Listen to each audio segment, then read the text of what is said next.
Donc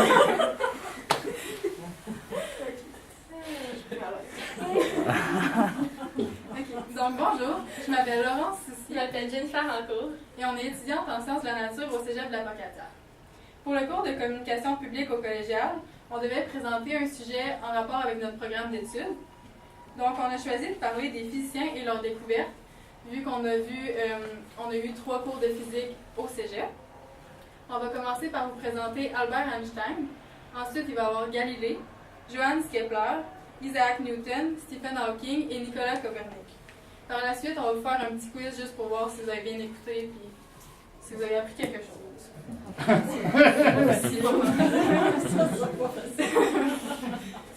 Donc, tout d'abord, Albert Einstein, c'est un physicien théoricien qui est né en Allemagne le 14 mars 1879 et qui est décédé à l'âge de 76 ans. Einstein se qualifiait de grand solitaire et fiait les gens comme le font la majorité des scientifiques. Il a découvert sa passion pour les sciences à l'âge de 5 ans lorsqu'il a appris le fonctionnement d'une boussole. Vers l'âge de 12 ans, c'est un petit livre de géométrie qui l'a marqué fortement, qui lui a fait découvrir les mathématiques. C'est à l'adolescence qu'il a appris par lui-même le calcul différentiel et intégral, que Jennifer et moi, on a absolument détesté. Einstein a obtenu certaines distinctions majeures dans le domaine de la physique, telles que le prix Nobel de physique en 1921, la médaille Copley en 1925. La médaille Copley, c'est l'une des médailles les plus prestigieuses et les plus anciennes attribuées dans le domaine des sciences. Il a aussi obtenu la médaille Max Planck en 1929. L'année 1905, c'est une année miraculeuse pour Albert Einstein. Il a commencé par publier sa théorie de la relativité restreinte. Il a fait la découverte du photon et expliqué l'effet photoélectrique. Il a fait la description du mouvement brownien, validé l'hypothèse atomique de la matière. Il a aussi démontré l'équivalence masse-énergie. Einstein a aussi inventé des appareils avec ses amis. Il a créé le voltmètre ultrasensible en 1908 avec Paul Abbott. Dans le fond, c'est un voltmètre qui permet de mesurer des tensions de l'ordre d'un dixième de volt. Donc, c'est super petit à l'époque. Il a aussi créé plusieurs types de réfrigérateurs avec son ami et ancien élève Léo Szilard. Il a créé le réfrigérateur à absorption de gaz, un système à diffusion et un système électromagnétique. Le système électromagnétique, dans le fond, c'est encore utilisé aujourd'hui, puis ça s'appuie sur une pompe électromagnétique qui est utilisée pour transporter le sodium dans les réacteurs. Aussi, Einstein était très populaire auprès des scientifiques, donc son nom a été attribué à plusieurs autres trucs dans le domaine des sciences. Un Einstein, c'est aussi une unité de mesure égale au nombre d'Avogadro, multiplié par l'énergie d'un photon, puis ça nous donne l'énergie d'une mole de proton. C'est un peu compliqué, là, mais c'est ça. Sinon, c'est pas important. Il existe aussi un élément chimique nommé d'après Einstein, c'est l'einsteinium. On le retrouve dans le tableau d'éléments périodiques. Il y a aussi l'équation E est égale mc2. Vous l'avez probablement déjà entendu. Savez-vous ce que ça veut dire? Donc, l'équation exprime la relation entre la masse d'un objet et son énergie. Donc, si on multiplie la masse d'un objet, qui est représenté par m, par la vitesse de la lumière, c au carré, on obtient une énergie, puis ça nous donne l'énergie de l'objet. Ensuite, Galilée. Galilée, c'est un physicien italien né à Pise en 1564 et qui est décédé à l'âge de 77 ans à Arcetri. C'est l'aîné de 7 enfants et sa famille florentine appartient à la petite noblesse et gagne sa vie dans le commerce à Pise. Donc c'est une famille assez riche. Galilée fait preuve très tôt d'une habileté manuelle. Enfant, il s'amuse à réaliser les maquettes qu'il a vues sur des machines. Il est aussi éduqué chez ses parents jusqu'à l'âge de 10 ans. Puis plus tard, il va aller étudier en médecine à l'université de Pise, mais il va abandonner rapidement avant d'obtenir son diplôme par manque d'intérêt pour le domaine. C'est à l'âge de 19 ans qu'il découvre, en chronométrant à l'aide de son pouls, la régularité des oscillations des lustres de la cathédrale de Pise. C'est là qu'il va réorienter ses études vers les mathématiques et qu'il va découvrir sa passion pour la physique. Ce physicien a réalisé des travaux majeurs en mécanique, en astronomie et en ingénierie. Il est aussi souvent considéré comme le premier scientifique, car c'est le premier à utiliser les mathématiques dans le domaine des sciences. Il a aussi défendu le travail de Copernic, que Jennifer va vous présenter plus tard, et c'est l'inventeur de la lunette astronomique. Donc, au départ, la lunette est fabriquée en Hollande et en France, mais est d'abord utilisée comme jouet qui grossit les objets environ 7 fois, mais qui crée beaucoup d'aberrations latérales. Donc, les images ne sont pas claires. Galilée va améliorer cette lunette simple en appliquant des principes d'astronomie et d'optique pour la créer en lunette astronomique pour pouvoir observer les étoiles invisibles à l'œil nu. Son instrument, il déforme toujours les objets, mais il les grossit jusqu'à 30 fois, ce qui est vraiment beaucoup à l'époque. C'est aussi le premier à obtenir une image droite grâce à l'utilisation d'une lentille divergente en tant qu'oculaire. Il faut cependant, faut pas oublier que Galilée ne connaissait pas la physique autant que les physiciens d'aujourd'hui. Donc, ces instruments sont de qualité très variable. Certaines lunettes sont même presque inutilisables pour regarder les étoiles. C'est Galilée lui-même qui reconnaît que sur plus de 60 lunettes qu'il avait construites, il y en a seulement quelques-unes qui étaient utilisables. Les 2 lunettes astronomiques qu'il a créées, qui étaient les plus ajustées à l'utilisation, sont au musée Galilée de Florence. C'est ces 2-là qu'on peut voir ici. Une autre de ces grandes découvertes, c'est la chute des corps.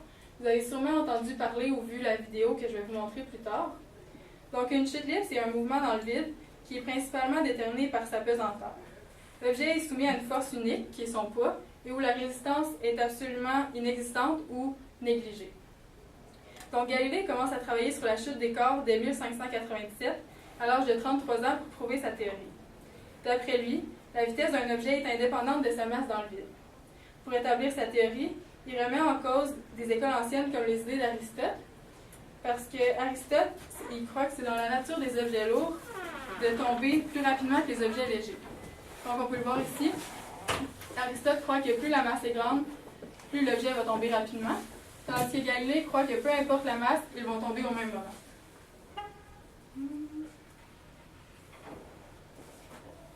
Donc sa première expérience se fait sur un plan incliné, afin de limiter la vitesse des 2 corps.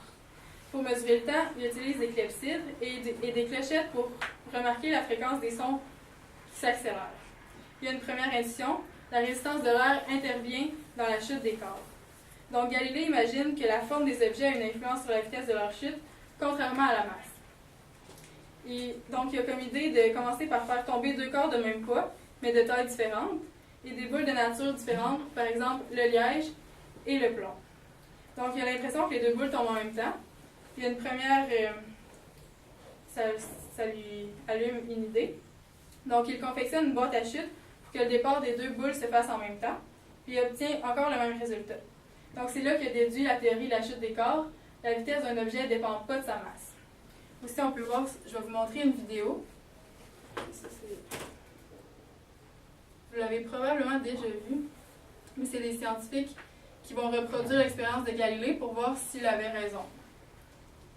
Donc, ils font tomber une boule de quilles avec des plumes pour voir si ça va arriver en même temps. 9,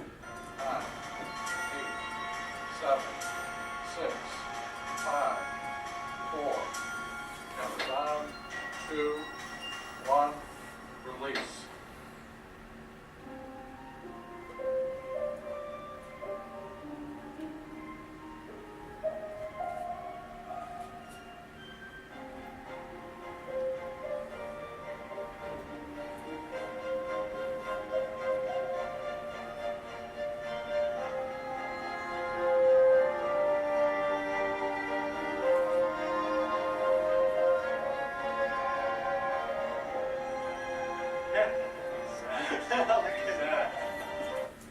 Donc, on peut voir que ça confirme l'expérience de Galilée, que ça ne dépend pas de la masse des objets.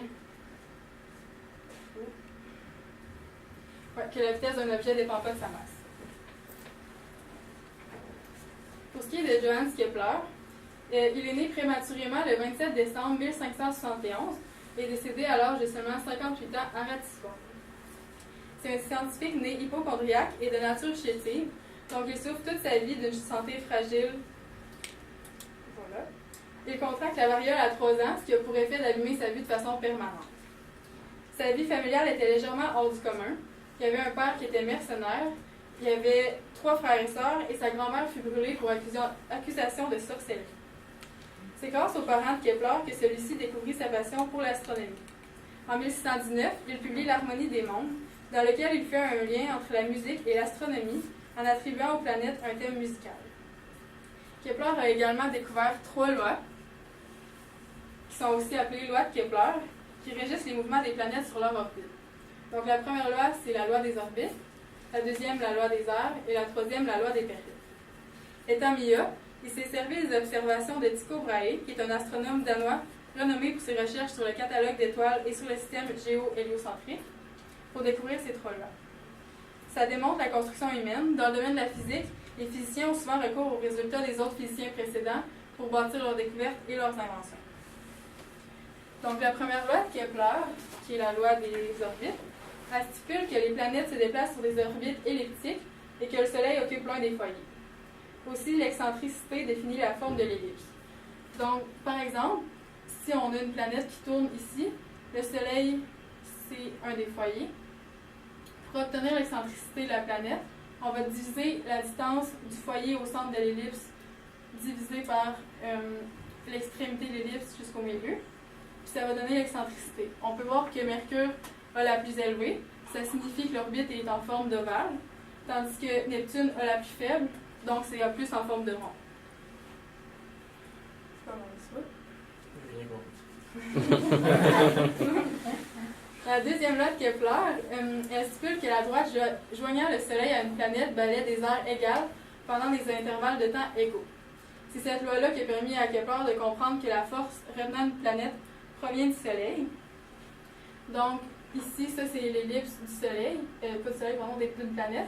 On peut voir que selon la distance qu'elle fait, même si c'est pas la même, elle va parcourir en le même temps. Ça, c'est à cause de l'effet de l'attraction du Soleil. Ça va avoir un impact sur la vitesse de la planète. Pour ce qui est de la troisième loi de Kepler, elle démontre que le carré de la période de l'orbite d'une planète est proportionnel au cube de sa distance moyenne au Soleil. Donc la constante K dépend de l'objet qui est à l'origine de la force de gravité. Ça dépend des planètes. Moi, je vais vous parler d'Isaac Newton. Il est né le 25 décembre 1142. Il est mort le 20 mars 1727, à l'âge de 84 ans. C'est un philosophe, un mathématicien, un physicien, un alchimiste et aussi un astronome. Il a fondé la mécanique classique, le calcul intégral et différentiel, et il a aussi fait des découvertes importantes en optique. Il a travaillé toute sa vie à Cambridge en solitaire. On sait aussi qu'il y avait une personnalité dépressive, tourmentée et paranoïaque. Pour ce qui est de ses découvertes, en optique, il a développé une théorie de la couleur. Dans le fond, sa théorie-là, ça dit qu'un prisme décompose la lumière blanche en un spectre visible. On peut voir ici qu'il y a un rayon de lumière blanche qui passe dans un spectre, puis ça donne comme un arc-en-ciel. Si vous connaissez le logo de Pink Floyd, ils ont utilisé une image semblable. En 1672, il a développé un télescope plus performant que ceux qu'il utilisait à l'époque. On appelle ça le télescope de Newton. Ici, c'est une réplique d'un télescope qu'il a fait. Dans le fond, les télescopes auparavant n'étaient pas faits en aluminium ou des choses comme ça. Là, ils étaient vraiment faits en bois. Ici, on voit plus le trajet que les rayons parcourent. Dans le fond, si on veut observer la Lune va être comme ici en face du télescope. Puis, la lumière de la Lune va refléter sur le petit miroir qu'il y a ici pour aller jusqu'à l'oculaire pour, dans le fond, pour qu'on la voie. Là, c'est ici qu'on va regarder.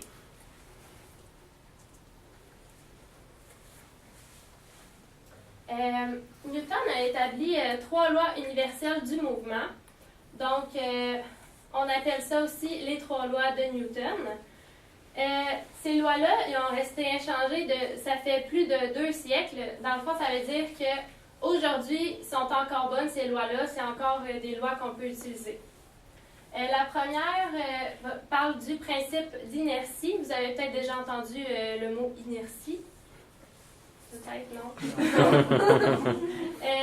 Le deuxième parle de la dynamique, puis la troisième des actions réciproques. Pour ce qui est de la première loi, elle stipule que tout corps persévère dans l'état de repos ou de mouvement uniforme en ligne droite dans laquelle il se trouve, à moins que quelque force n'agisse sur lui et ne le contraigne à changer d'état. Ça veut dire, mettons que tu lances un objet dans l'espace ou dans le vide, il va aller en ligne droite à l'infini. Parce qu'il n'y a pas, mettons, de particules d'air ou de gravité qui va le déranger dans sa trajectoire. Un autre exemple, ça pourrait être si tu fais rouler une bille sur le sol ou un ballon, il va finir par s'arrêter, mettons, parce qu'il va frapper un mur ou juste avec le frottement entre le ballon et le sol, oui. Ça va finir par arrêter tout seul. Donc, s'il n'y aurait pas de frottement, la bille ou le ballon, ça roulerait à l'infini. La deuxième loi, c'est les changements qui arrivent dans le mouvement sont proportionnels à la force motrice et se font dans la ligne droite dans laquelle cette force a été imprimée. Cette loi-là, elle se traduit en une équation. C'est un signe pour la somme. Dans le fond, la somme des forces est égale à la masse fois l'accélération de l'objet.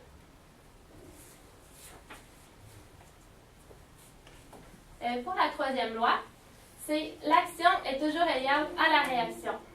C'est-à-dire que les actions de deux corps l'un sur l'autre sont toujours égales et de sens contraire. On a un exemple ici. On a une table et un livre. Ici, on a une force qui est exercée par le livre sur la table. Puis là, c'est la force exercée par la table sur le livre. Dans le fond, puis ces deux forces-là sont égales. Mais les objets ne sont pas obligés de se toucher pour exercer une force l'une sur l'autre. Par exemple, moi et le mur exerce une force sur moi et moi j'exerce une force égale sur le mur.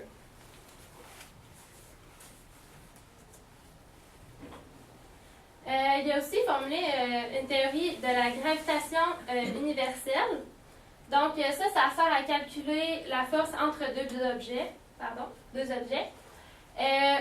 On sait avec la troisième loi que je viens de vous expliquer que les objets, ils s'attirent. On le voit ici. Ça, c'est la flèche, dans le fond, que la Lune applique une force sur la Terre. Puis ici, la Terre applique une force sur la Lune. Donc, les deux objets ont tendance à se rapprocher.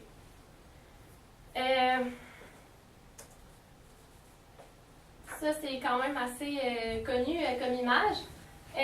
Dans le fond, c'est comment que Newton a découvert la gravité. Il était assis sous un pommier, puis il a vu une pomme tomber de l'arbre.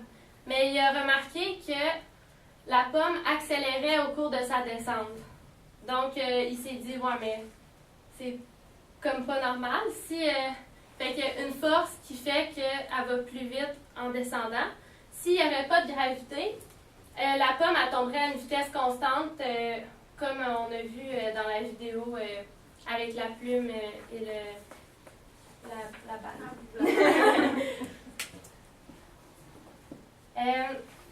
Stephen Hawking. Il est né le 9 janvier 1942 et est décédé le 14 mars 2018 à l'âge de 76 ans. C'est un physicien théoricien et cosmologiste britannique. Il a été professeur de mathématiques à l'Université de Cambridge de 1980 à 2009. Puis il a été aussi un chercheur au Perimeter Institute for Theoretical Physics.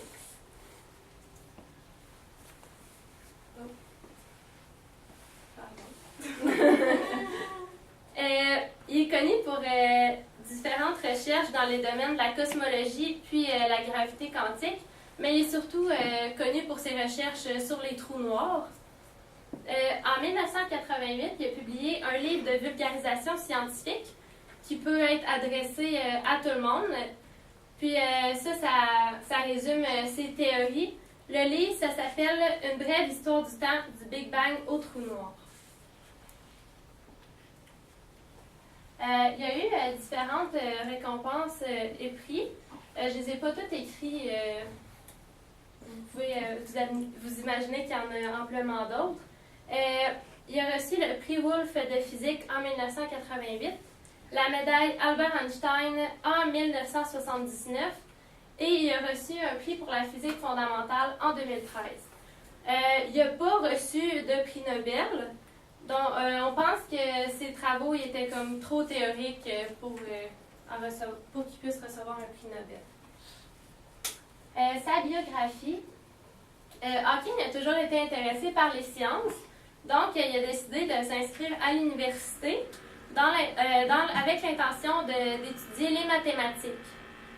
Par contre, son père aurait préféré qu'il étudie la médecine pour devenir médecin. À l'université d'Oxford, il ne donnait pas le cours de mathématiques, donc il a choisi de s'inscrire en physique. Peu de temps après son arrivée à l'université, il a commencé à développer des symptômes d'une maladie dégénérative. Puis cette maladie-là, ça l'a paralysé presque complètement. En 1985, il a contracté une pneumonie. Donc, les médecins ont été obligés de lui faire une trachéotomie. Ça, c'est un petit trou au niveau de la gorge pour lui permettre de mieux respirer. Donc, ça l'a rendu définitivement incapable de parler. Pour parler, il utilisait donc une télécommande qu'on plaçait dans sa main, puisque sa main était encore capable de bouger. Puis, l'ordinateur, en écrivant la phrase dans l'ordinateur, lui, il pouvait le dire. L'ordinateur disait comme ce qu'il voulait dire. Je ne sais pas si c'est clair. En 2001, il perd l'usage de ses mains. Fait que là, il ne peut plus vraiment utiliser la petite télécommande. Donc, il y a un ingénieur qui a conçu un capteur pour mettre sur sa joue parce que le muscle de sa joue, il fonctionnait encore bien. Donc, en utilisant le même principe que l'ordinateur qui parle à sa place, il prenait le muscle de sa joue à la place de la télécommande. Puis, c'est vraiment intéressant parce qu'à cause de sa maladie, lui, il ne pouvait plus bouger. Donc, tous ses calculs complexes, puis ses travaux, ils ont été faits dans sa tête. Il ne pouvait pas écrire sur les papiers. Là, fait que c'est vraiment stupéfiant. Pour ce qui est de ses découvertes, dans le milieu des années 1960, alors qu'il était encore aux études, Hawking il a démontré que la théorie de la relativité de Einstein, ça impliquait que l'espace et le temps ont eu un commencement, donc le Big Bang, puis qu'ils finiraient en trou noir. Cette conclusion-là, ça lui a permis de découvrir en 1963 qu'il y avait de l'énergie qui sortait des trous noirs. Donc ça, on appelle ça le rayonnement Hawking. On peut voir ici, ça c'est un trou noir, puis on voit l'énergie qui sort.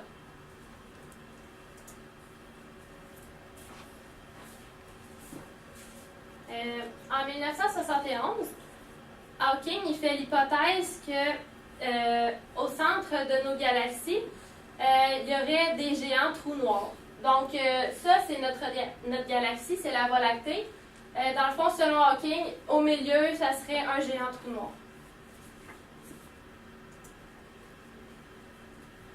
Nicolas Copernic, c'est un Polonais qui est né le 19 février 1473, puis il est mort le 24 mai 1543 à l'âge de 70 ans. C'est un astronome, un chanoine, qui est un membre du clergé. Il était aussi médecin et mathématicien. Pour ce qui est les croyances de l'époque, avant, les gens croyaient au géocentrisme. Le géocentrisme, on peut le voir ici avec l'image, c'est la Terre qui est au milieu de l'univers, puis c'est les planètes et le Soleil qui tournent autour. Puis aussi, on pensait que la Terre ne tournait pas sur elle-même, elle était fixe, puis c'était vraiment toutes les autres planètes qui tournaient autour. Mais Copernic, lui, il a développé et défendu la thèse de l'héliocentrisme. L'héliocentrisme, c'est le Soleil qui est au centre de l'univers, puis la Terre et les autres planètes tournent autour du Soleil, puis elles tournent aussi sur elles-mêmes. Donc, c'est encore cette croyance-là qu'on a aujourd'hui, puis vu qu'on peut aller dans l'espace, on l'a quand même confirmé. le petit quiz. Donc, quel scientifique a découvert sa passion pour les sciences grâce à une boussole? C'est le premier. On les Ouais. Einstein. Einstein. Albert. Albert Einstein. Ouais. C'est quoi? Hein? Albert Einstein? Bien joué. Nicolas Copernic défend quel type de système? Le géocentrisme ou l'héliocentrisme? C'est là que la feuille dans le milieu. Et qu'est-ce que stipule la première loi de Kepler?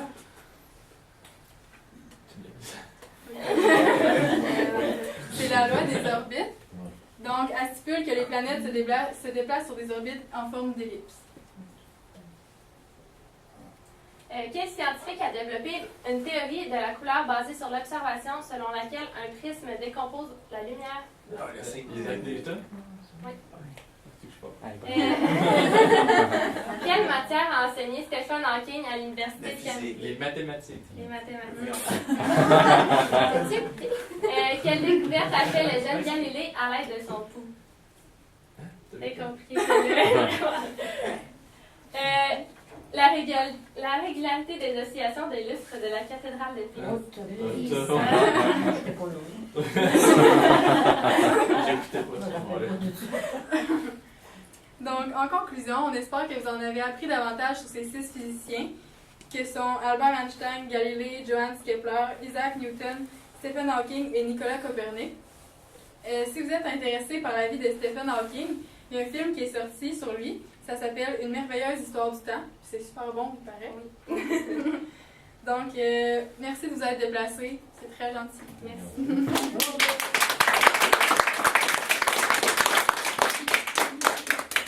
C'est drôle du temps, ça a sorti pas longtemps.